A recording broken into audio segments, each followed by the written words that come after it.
and welcome to today's video tutorial where we will be looking at how to go through and identify food safety hazards within your food business. Why is it that so many food businesses fail to identify their food hazards correctly? This is an issue that I come up against all the time when I go through an audit. It's probably one of the most poorly done areas within the HACCP program. The identification and control of these type of food hazards forms the basis for every type of HACCP program, and it really is HACCP 101. If you cannot get this right, the rest of your system will end up failing. In the worst case scenarios, by not identifying and controlling your food safety hazards adequately, you will end up in having either a food poisoning outbreak, product recalls, or very bad media coverage or experience, and this in turn will then damage your brand and your business. So how do you go and work out these hazards and how they occur in your business? It is really quite an easy process. There are a couple of different methods that I generally use with my clients, but I'll just go through a few now to get you started. Probably the first place to start is to go through and review your customer complaints.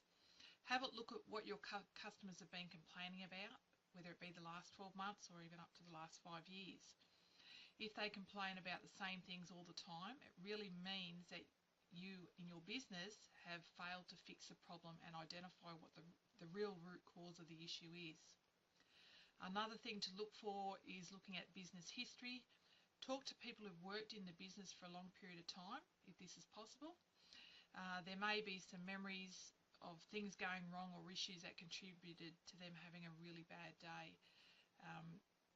And this may be stuff that doesn't happen every day, but maybe one off, twice in say a 10 or 20 year period, but it has happened. Talk to your staff out on your production floor, looking at maybe some of those staff have worked in other food businesses and they can recall things that went wrong or hazards that occurred in those other businesses as well. Our fourth thing would be to go through and access government public databases. In Australia we have the Food Standards Australia website, and on this we have a couple of different databases that you can look at. You can look at product recalls, and this is the same whether you're in the US or the UK or China or wherever. The government will have a listing of what products are currently under recall in the marketplace.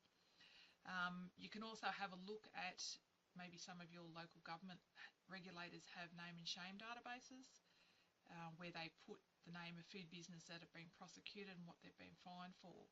So going through and researching the detail of these listings, that'll give you an idea of what type of hazards are happening in similar businesses to yours.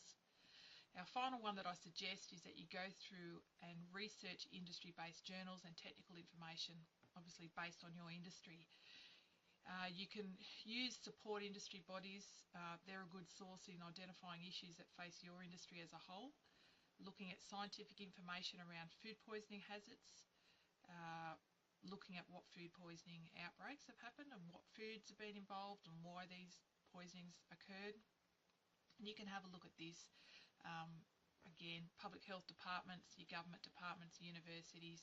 Also, maybe even talk to your testing laboratory who you send your food samples to. They should be able to give you an idea of what type of things that they're seeing in similar products that they may be testing.